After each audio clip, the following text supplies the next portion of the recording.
Good morning. How are you? Good morning. I'm safe from the asteroid, so I guess I'm doing all right. How are you guys doing this morning? Right, I just read this online. Something I whizzed didn't know by what you were Earth. talking about. Armageddon. It's Might coming. come back. Yeah, it was coming. Just missed Yeah. it. Elon Musk says we're going to get hit by one day, so we just got to get ready, So that's kind of morbid. I don't want to hear about that. He wants to move but I'm everybody to doing all right. Mars. Wants to move everybody to Mars. That won't get hit by an asteroid either. Jacques. All right. So I was saying I was on a couple of radio shows yesterday and was asked about the Brian Kelly disconnect story that was kind of everywhere. I mean, then I see Kyron Lacey on with Moscona, and he's kind of throwing water on the fire, kind of putting the flame out. Did you hear anything about this? Did this? I mean, I was kind of blindsided by it. I know John Talty wrote a story on CBS.com that got some traction, but I thought yesterday that was a little overblown.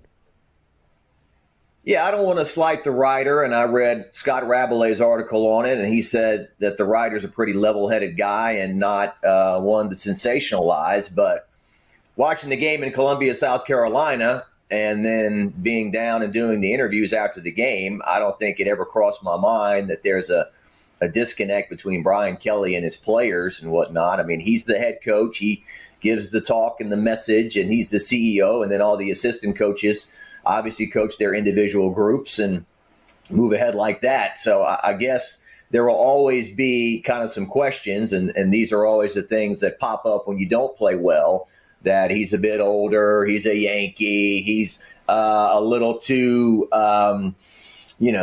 terse or a little too, not as player friendly. I don't know if those are the things that are kind of being said, but I didn't really gain any of that or sense any of that leaving and watching the game in Columbia or watching the team this season. So that did, I guess, kind of surprise me. And, in an era right now, somebody writes an article like that, it's going to get a lot of traction and a lot of talk. And we'll see how the season goes. I mean, they've played 3 games. They played 2 games against comparable competition. They won one. They escaped another.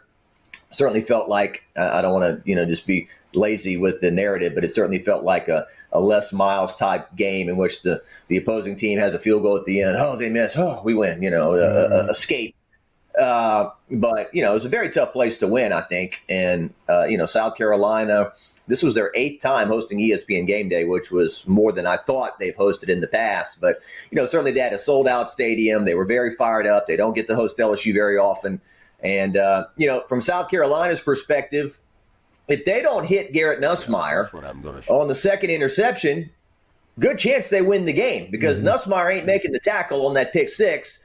And it's going to be a 40-29 game with about 4 or 5 minutes left to go. And LSU's got a steep hill to climb. But instead, the guy couldn't help himself. He hits Nussmeier, gets flagged, and LSU gets the ball back and wins the game. So.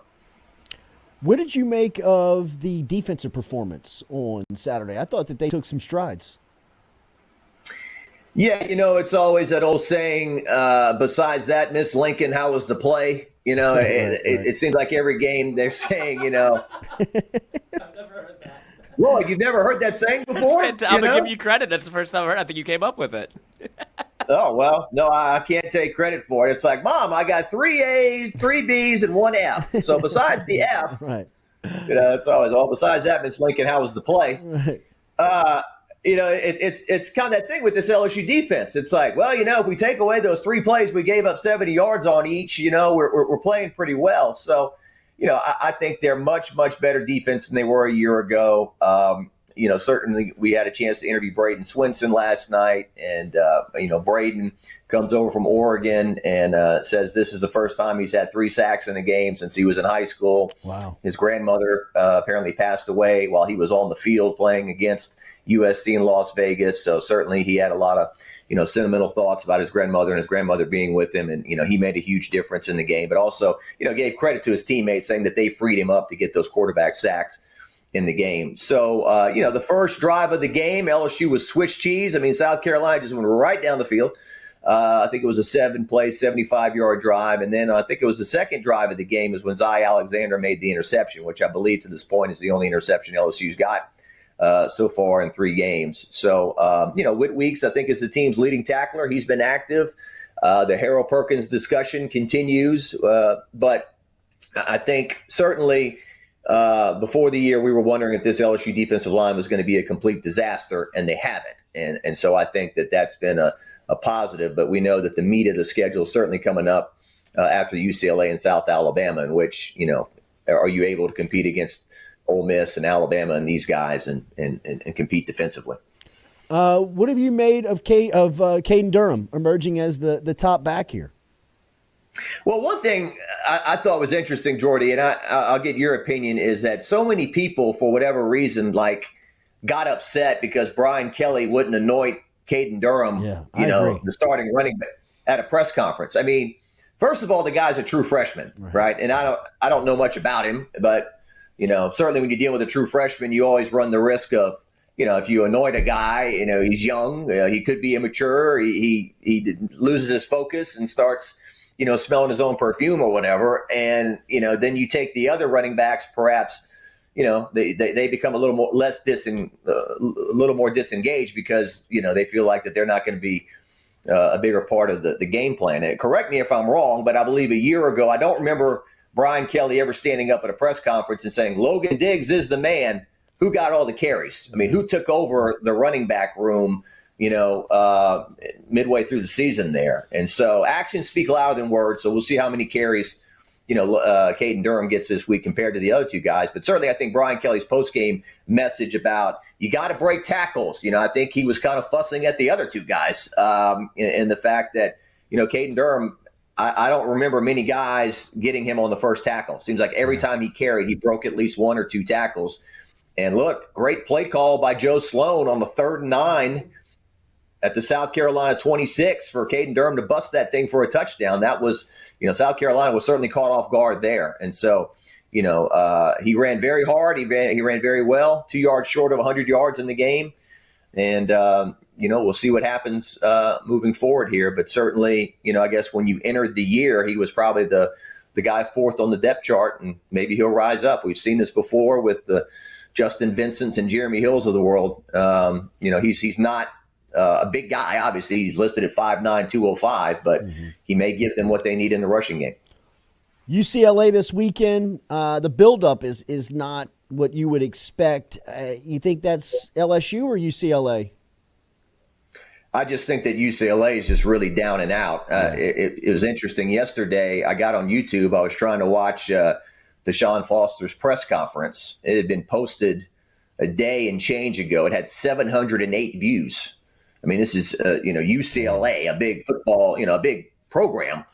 And, there's just not a whole lot of interest there. And the team on paper through 2 games is just not very good. They wobbled past Hawaii and won that game. And then last week they turned the ball over on their first offensive play, and Indiana goes into the Rose Bowl and beats them 42-13. I think their starting quarterback had 137 yards passing. Their rushing game had less than 100 yards on the ground. So obviously they're not looking like a very formidable opponent for LSU. I mean, typically in a game like this, you wouldn't see LSU a 24.5-point favorite, but they are. And so I don't know how many people will, circle back to the game that started 2021 and LSU went over to, UCLA and got punched in the mouth. And that was the beginning of the end of Coach O in 2021, the interaction with the fan before the game and all that.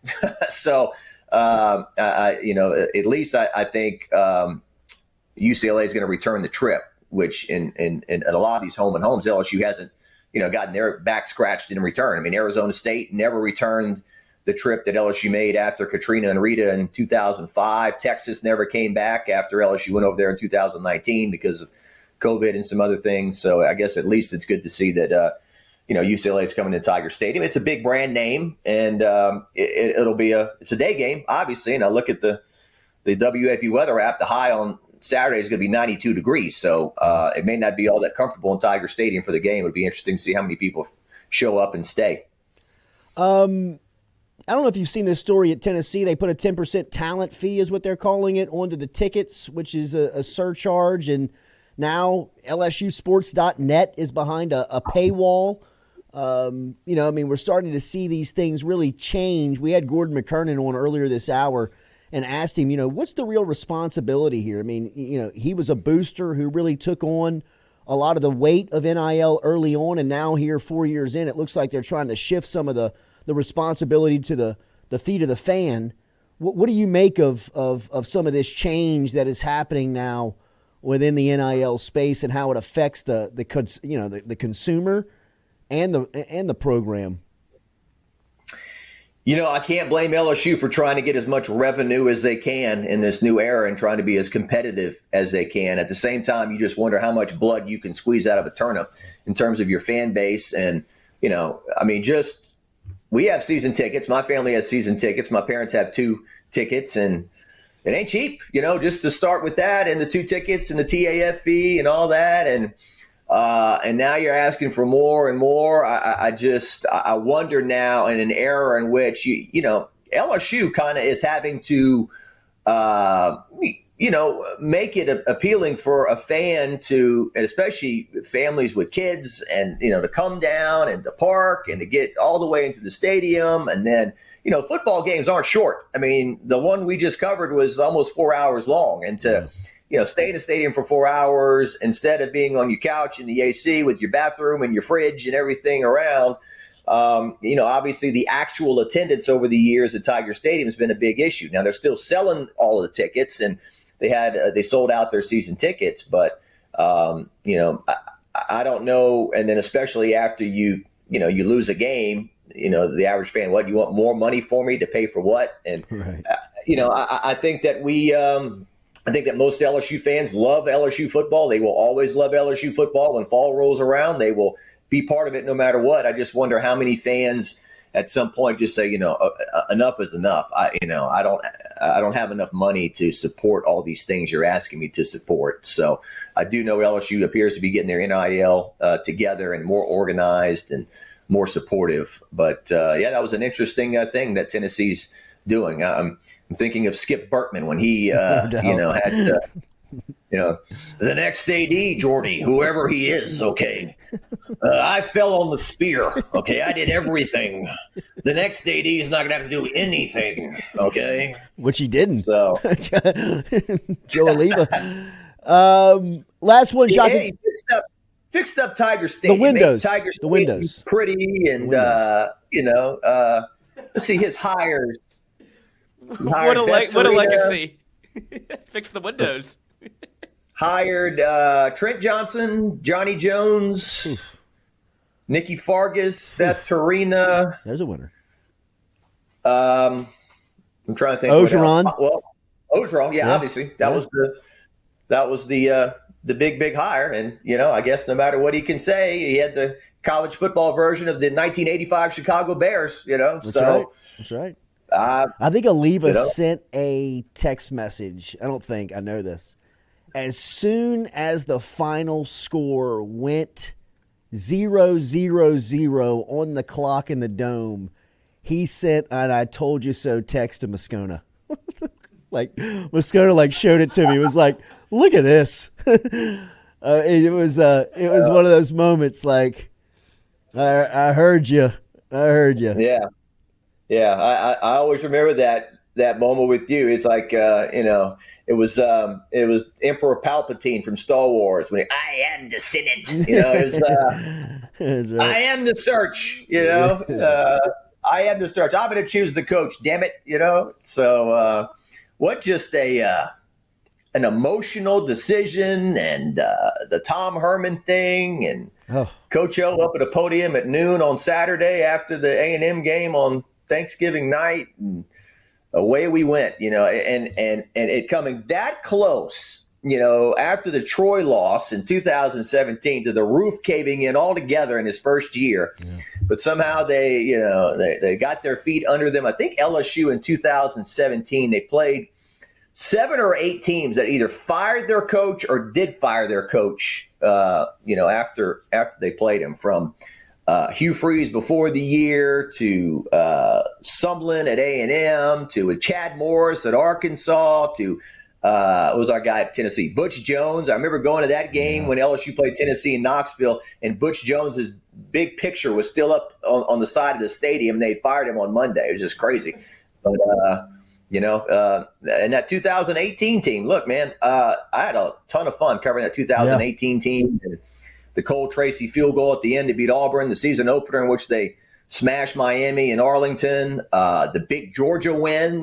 Georgia was number 2 in the country. They came to Tiger Stadium and LSU punched them in the mouth. And then to beat, Central Florida, right? Who had the 25-game winning streak or whatever, and LSU snapped that. That 2018 team was I don't want to say a great team, but they were a very, very good team, and they were a fun team to cover. And if it hadn't been for the the Texas A&M 7 overtime debacle there at the end of the year, I think they finished in the top 8 or 6 or something like that. They could have been ranked even higher. So the Joe Burrow's first year there, Nick Brossette over 1,000 yards rushing and all that. Yeah, they were a great stair step to a monumental team. When you look at 19 and you think back to the team before that, it was easy to see where they had the inner workings of a group that could accomplish what happened in 19. Jacques. Yeah, I'm sorry, but 2008 LSU baseball went on that 23-game winning streak, and that was a ton of fun, and went to the World Series. Very similar that set up 2009 when they won the title. By the way, we were supposed to track down. I was going to interview Maneri on Friday. Our plane that was connecting in Atlanta got delayed, so we didn't get into Columbia until like 4 or 5 hours after we were supposed to. So. But I did see that I think Caldwell ran into him at the game, so I was going to definitely, try to interview him. Jacques, this is the first time in many, many years I'm not going to be rooting for LSU. Have a great day, buddy. Good to see you.